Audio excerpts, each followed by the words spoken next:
Hello दोस्तों, welcome to H lab. आज है 1 अगस्त 2023।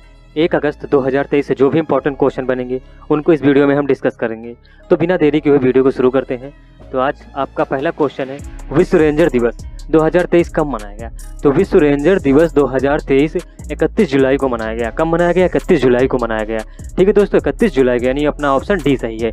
ठीक है, अब बात आई है विश्व रेंजर दिवस है, तो इसकी थोड़ा बात कर लेते हैं। तो बात करते हैं विश्व रेंजर दिवस की। तो इसकी जो थीम क्या थी, 30 बॉय 30। इसकी थीम क्या थी? 30 बॉय 30। अच्छा, ये मनाया क्यों जाता है? ये इसलिए मनाया जाता है क्योंकि क्या हुआ था, कांगो लोकतंत्र गणराज्य के विरुंगा नेशनल पार्क में ड्यूटी के दौरान दुखद रूप से अपनी जान गंवा दी थी। ठीक है, रेंजरों की, ठीक है, उन रेंजरों की याद में, यानी जो रेंजर कांगो लोकतंत्र गणराज्य के विरुंगा नेशनल पार्क में ड्यूटी के दौरान बहुत दुखद रूप से उनकी मौत हो गई, उन्हीं की याद में कौन सा ये विश्व रेंजर दिवस मनाया जाता है। इसकी बात करो, सबसे पहले 2007 में मनाया गया था 8 रेंजरों की याद में, और ये वही 8 रेंजर थे जिनकी दुखद मौत हो गई थी कांगो लोकतंत्र गणराज्य के विरुंगा नेशनल पार्क में। ठीक है, अब बात करते हैं विश्व के नेताओं और जो निर्णय निर्माताओं ने एक वैश्विक जैव विविधता ढांचे पर सहमति व्यक्त की है, जिसका उद्देश्य 2030 तक ग्रहों के कम से कम 30% क्षेत्रों को प्रभावी ढंग से संरक्षित प्रबंधन करना है। ठीक है, ये उनका लक्ष्य है। ठीक है,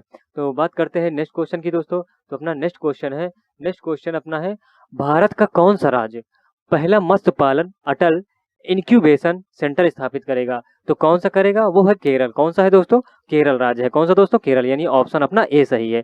अब बात आई है केरल की और बात आई है अटल इंक्यूबेशन की, तो दोनों बात कर लेते हैं, दोनों के बारे में थोड़ा थोड़ा। तो बात करते हैं मत्स्य पालन अटल जो इंक्यूबेशन है सेंटर, नवाचार को बढ़ावा देने और युवा व्यक्तियों को उन्नत तकनीक और समाधान बनाने के लिए प्रेरित करने के लिए एक केंद्र बिंदु के रूप में कार्य करेगा। ठीक है, जो हमारे समुद्र पारिस्थितिकी तंत्र और मछली पकड़ने वाले समुदाय के सामने आने वाली चुनौतियों का समाधान भी करेगा। ठीक है, इसका प्राथमिक उद्देश्य क्षेत्र के भीतर स्टार्टअप और अविकासशील पहलों के लिए एक सहायक और उत्साहजनक वातावरण प्रदान करने, मत्स्य पालन उद्योग में प्रगति को बढ़ावा देना है, केंद्र रोजगार के अवसर पैदा करने, स्टार्टअप और उद्यमियों के फलने फूलने और सफल होने के लिए अनुकूल माहौल बनाने में महत्वपूर्ण भूमिका निभाएगा। ठीक है, किसकी बात कर रहे हैं? अटल इंक्यूबेशन की। ठीक है, अटल इंक्यूबेशन की बात कर रहे हैं। अब दोस्तों बात आई है केरल की, तो केरल को देख लेते हैं मैप में। ये है केरल। ठीक है, ये है अपना केरल। इसकी सीमा कर्नाटका, तमिलनाडु और अरब सागर से मिलती है। ठीक है, ये पश्चिमी घाट पे स्थित है। इसकी राजधानी तिरुवनंतपुरम है। स्थापना 1 नवंबर 1956 में हुआ। मुख्यमंत्री की बात करें पिनरई विजयन, राज्यपाल बात करें तो आरिफ मोहम्मद खान है। क्षेत्रफल बात करें तो 38,863 वर्ग किलोमीटर है। समुद्र तट की बात करें तो 595 किलोमीटर है। लोकसभा सदस्य 20 है, राज्यसभा 9 है, विधानसभा 141 है। राजकीय वृक्ष की बात करें तो नारियल है, राजकीय फूल की बात करें तो अमलतास है, राजकीय पशु की बात करें तो भारतीय हाथी, राजकीय पक्षी की बात करें तो क्या है? धनेश है, और राजकीय मछली की बात करें तो कौन है? घरी क्रोमाइड है। कौन सी है? घरी क्रोमाइड है। ठीक है, ये इतना केरल के बारे में आप याद रखिएगा। बात करते हैं नेक्स्ट क्वेश्चन की। तो नेक्स्ट क्वेश्चन है, भारत में लापता महिलाओं की सूची में शीर्ष पर कौन सा राज्य है? यानी भारत में लापता महिलाओं की सूची में शीर्ष पर कौन सा राज्य है? तो कौन सा राज्य है दोस्तों? महाराष्ट्र, यानी ऑप्शन बी सही है। ठीक है दोस्तों, बी ऑप्शन सही है, यानी महाराष्ट्र है। अब बात आई है लापता लोग महिलाओं की और महाराष्ट्र की, तो दोनों के बारे में थोड़ा थोड़ा जान लेते हैं। बात करते हैं, पश्चिम बंगाल में 50,998 महिलाओं के लापता होने की सूचना मिली, जबकि उड़ीसा में उसी वर्ष 29,582 मामले दर्ज हुए। पिछले साल की तुलना में 2020 में देश भर में लगभग 3,20,393 महिलाएं और 71,204 लड़कियां लापता हुई हैं। मध्य प्रदेश और महाराष्ट्र दो ऐसे राज्य हैं जहां 2019 और 21 तक लड़कियों और महिलाओं के लापता होने की संख्या सबसे अधिक देखी गई है।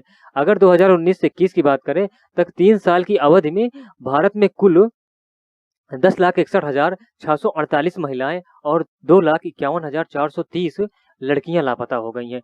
गृह मंत्रालय MHA की प्रेस विज्ञप्ति में उल्लेखनीय राष्ट्रीय अपराध रिकॉर्ड ब्यूरो NCRB के आंकड़ों के अनुसार 2021 में भारत में कुल 3,75,058 महिलाएं 18 वर्ष से अधिक के हैं जो लापता हुई होने की सूचना मिली है। यानी इसमें 3,75,058 महिलाएं 18 वर्ष से अधिक थी। इसके अतिरिक्त उसी वर्ष के दौरान भारत में 90,113 लड़कियां जो 18 वर्ष से कम उम्र की हैं उनकी लापता होने की सूचना मिली है। लापता महिलाओं की संख्या के मामले में दूसरे नंबर पर 55,704 मामलाएं मध्य प्रदेश के साथ है। किसके साथ है? मध्य प्रदेश के साथ है। ठीक है दोस्तों, किसके साथ है? मध्य प्रदेश के साथ, दूसरे नंबर पे। अब महाराष्ट्र की बात आई तो महाराष्ट्र के बारे में बात कर लेते हैं। राजधानी क्या है? मुंबई है। मुख्यमंत्री एकनाथ शिंदे है। राज्यपाल भगत सिंह कोश्यारी है। राज्य का पुनर्गठन की बात करें 1 मई 1960 में हुआ। क्षेत्रफल की बात करें 30,7713 है। उच्च न्यायालय की बात करें तो बॉम्बे हाई कोर्ट है। लोकसभा 48 है। राज्यसभा सदस्य 19 है। विधानसभा सदस्य 278 है, 288 है। और विधान परिषद की बात करें तो 78 है। राजकीय वृक्ष की बात करें आम है। राजकीय पुष्प जरूल है। राजकीय पक्षी हरा कबूतर है। राजकीय पशु जॉइंट गिलहरी है, जाइंट गिलहरी। प्रमुख नदियां की बात करें गोदावरी है, नर्मदा है, पेनगंगा है, भीमा है। भाषा की बात करें मराठी, अंग्रेजी, कोंकणी है। अगर प्रमुख यहाँ की लोक नृत्य की बात करें तो कौन सी है? लावड़ी है। कौन सी है? लावड़ी है दोस्तों। ये है मैप में महाराष्ट्र दोस्तों। इसकी सीमा की बात करें तो गुजरात से, मध्य प्रदेश से, छत्तीसगढ़ से और आंध्र प्रदेश से तथा कर्नाटका और गोवा से मिलती हुई है। और ये क्या पश्चिमी घाट पे ये भी स्थित है। और इसकी समुद्री सीमा की बात करें तो कौन सा पश्चिमी घाट पे है? ये अरब सागर है। कौन सा सागर है दोस्तों? अरब सागर है। बात करते हैं दोस्तों नेक्स्ट क्वेश्चन की। तो अपना नेक्स्ट जो क्वेश्चन है, किसानों के लिए किसने लॉन्च किया यूरिया गोल्ड? तो यूरिया गोल्ड किसानों के लिए किसने लॉन्च किया है? तो किसने लॉन्च किया है? श्री नरेंद्र मोदी। किसने लॉन्च किया? श्री नरेंद्र मोदी। ये प्रेजेंट टाइम में अपने प्रधानमंत्री हैं, यानी ऑप्शन अपना सी सही है। अब बात है यूरिया की, तो यूरिया की बात कर लेते हैं। यूरिया गोल्ड है, ये सल्फर से लेपित है, जो मिट्टी की गुणवत्ता में सुधार करने और किसानों के खर्चों को कम करने में मदद कर सकती है। इसके इस्तेमाल से आपको खेतों में कम खाद देनी पड़ेगी और फसल में क्वालिटी भी बढ़ेगी, यानी खाद तो कम देनी पड़ेगी, यानी क्वालिटी भी बढ़ेगी आपको। सल्फर कोटेड यूरिया से नाइट्रोजन धीरे धीरे रिलीज होता है और यूरिया गोल्ड में ह्यूमिक एसिड मिलाने से उर्वरक के रूप में इसका जीवन काल बढ़ जाता है। यह न सिर्फ मौजूदा यूरिया अच्छा विकल्प है, बल्कि इससे जमीन में उर्वरक का उपयोग भी घटेगा। एक रिपोर्ट के अनुसार 15 किलो यूरिया गोल्ड 20 किलो पारंपरिक यूरिया के बराबर फायदा पहुंचाता है जी। इससे यह किसानों के लिए अधिक किफायती और प्रभावी विकल्प बनेगा। रिपोर्ट के अनुसार यूरिया गोल्ड है, यूरिया के डायवर्जन को भी रोकेगा, यानी इसका उपयोग सिर्फ खेती में ही होगा। कहाँ होगा? सिर्फ खेती में ही होगा। ठीक है दोस्तों, कहाँ होगा? सिर्फ खेती में ही होगा। अब बात करते हैं नेक्स्ट क्वेश्चन की। तो दोस्तों अपना नेक्स्ट क्वेश्चन है, दिग्गज उद्योगपति रतन टाटा को मिलेगा पहला उद्योग रत्न अवार्ड। तो वो उद्योग रत्न अवार्ड कौन सा है? रतन मतलब ये गलत हो गया, ठीक है, यानी उद्योगपति को कौन सा अवार्ड मिलने वाला? कौन थे वो? टाटा रतन थे। कौन थे दोस्तों? टाटा रतन थे। अब टाटा रतन की बात आई है तो इनकी बात कर लेते हैं। इनकी बात करते हैं, अपने करियर के दौरान उन्हें कई अवार्ड से सम्मानित किया जा चुका है। उन्हें भारत के 2 सबसे बड़े प्रमुख नागरिक पुरस्कार भी मिल चुके हैं। 2008 में पद्म भूषण मिला और 2000 में इन्हें पद्म भूषण मिला। ठीक है, पद्म भूषण और पद्म भूषण से भी सम्मानित इन्हें किया गया। ठीक है, हाल में ही रतन टाटा को ऑस्ट्रेलिया से highest civil honour order of Australia award से भी सम्मानित किया गया। उद्योग रत्न पुरस्कार के एक राज्य स्तरीय पुरस्कार है जो महाराष्ट्र के औद्योगिक क्षेत्र में उत्कृष्ट योगदान देने वाले व्यक्तियों को दिया जाता है। रतन टाटा को टाटा समूह की वृद्धि और विकास में उनके योगदान के लिए पुरस्कार से सम्मानित किया जा रहा है, जो भारत के सबसे बड़े समूह में से एक है। ये है टाटा रतन जी। ठीक, टाटा रतन जी का जन्म की बात करें तो 28 दिसंबर 1937 को हुआ था। भारत के सूरत शहर में हुआ था। कहाँ हुआ था दोस्तों? सूरत शहर में हुआ था। ठीक है दोस्तों, बात करते हैं दोस्तों नेक्स्ट क्वेश्चन की। तो अपना नेक्स्ट क्वेश्चन है, BSNL यानी BSNL के नए कौन बने हैं? नए EPIL के अगले CAMD। ठीक है, यानी कौन बने हैं इसके? तो कौन बने दोस्तों? शिवेंद्र नाथ बने हैं। कौन दोस्तों बने हैं? शिवेंद्र नाथ बने हैं। ठीक है दोस्तों, किसने बने? यानी ऑप्शन ए सही है, शिवेंद्र नाथ बने हैं। अब शिवेंद्र नाथ की बात आई तो शिवेंद्र नाथ की बात कर लेते हैं। ये है शिवेंद्र नाथ। ठीक है, सॉरी शिवेंद्र नाथ नहीं है, ये तो उनके MD हैं, CEO हैं। ठीक है, बात करते हैं 25 सितंबर 2000 को क्या हुआ था? इसकी स्थापना हुई थी, मुख्यालय नई दिल्ली में।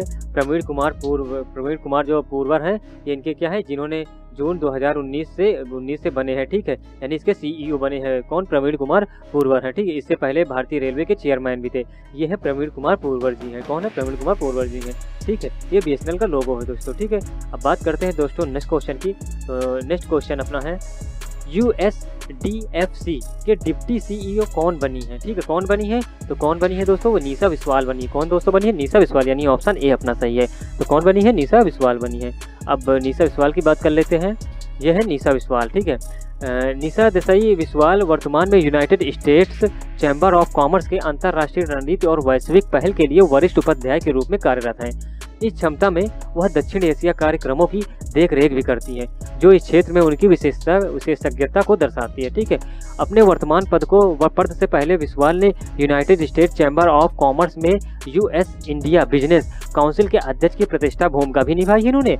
यह भूमिका संयुक्त राज्य अमेरिका और भारत के बीच व्यापार संबंधों को बढ़ावा देने की उनकी महत्वपूर्ण भागीदारी पर प्रकाश डालता है। ठीक है, ये है कौन है? निशा बिस्वाल जी हैं। ठीक है, अब बात करते हैं नेक्स्ट क्वेश्चन की दोस्तों। तो नेक्स्ट क्वेश्चन है NAAC के नए निदेशक के रूप में किसने पदभार संभाला है? तो NAAC के नए निदेशक के रूप में पदभार किसने संभाला है? तो जी कन्नाभिरन ने संभाला है। किसने संभाला है? जी कन्नाभिरन ने संभाला। ठीक है, यानी अपना ऑप्शन ए सही है। ठीक है दोस्तों, अब बात करते हैं जी कन्नाभिरन की। तो ये है जी कन्नाभिरन। ठीक है, यानी NAAC की बात करें तो राष्ट्रीय मूल्यांकन और प्राधिकरण इसका फुल फॉर्म होता है। NAAC की ओर से नियुक्त इनकी 28 जुलाई को हुई है। ठीक है, राष्ट्रीय मूल्यांकन और प्राधिकरण भारत की यूनिवर्सिटी ग्रांट्स कमीशन यानी UGC द्वारा स्थापित एक स्वायत्त संगठन है। यह 1994 में स्थापित किया गया था, जिसका उद्देश्य देश में उच्च शिक्षा के संस्थानों का मूल्यांकन और प्राधिकरण करना था। ठीक है, अब बात करते हैं प्रोफेसर कन्नाभिरन की।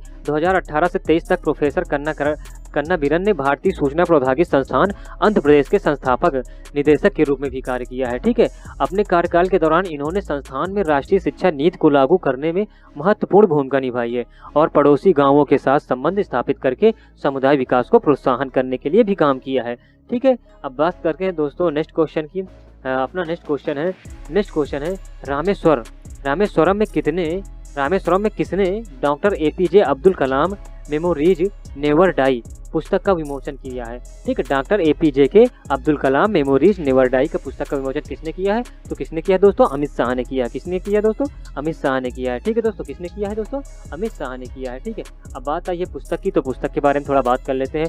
डॉक्टर APJ अब्दुल कलाम में जो पुस्तक है मेमोरीज नेवर डाई पुस्तक के विमोचन से देश भर के पाठकों को डॉक्टर कलाम के बारे में जानने और समझने, उनके अनुसरण के अवसर जरूर मिलेगा। यानी उनको जानने के बारे में, उनको समझने के अवसर प्राप्त होगा। ठीक है, यानी इस पुस्तक के माध्यम से हम उनके बारे में जान सकते हैं, उनके समझने की शक्ति, उनके अनुसरण जो थे उन सबको हम सीख सकते हैं। यह पुस्तक भारतीय रॉकेटर के इतिहास, विज्ञान प्रौद्योगिकी और नवाचार, भारतीय रणनीति और प्रशासनिक प्रणाली के सुंदर प्रतिनिधित्व और डॉक्टर कलाम की इच्छाओं और कल्पनाओं से संबंधित कई घटनाओं के वर्णन को आत्मसात करती है। ठीक है, तो ठीक है दोस्तों, आज के लिए इतना ही। अगर आपको वीडियो अच्छा लगा हो तो लाइक कीजिएगा, शेयर कीजिएगा और सब्सक्राइब कीजिएगा। मिलते हैं दोस्तों नेक्स्ट वीडियो में।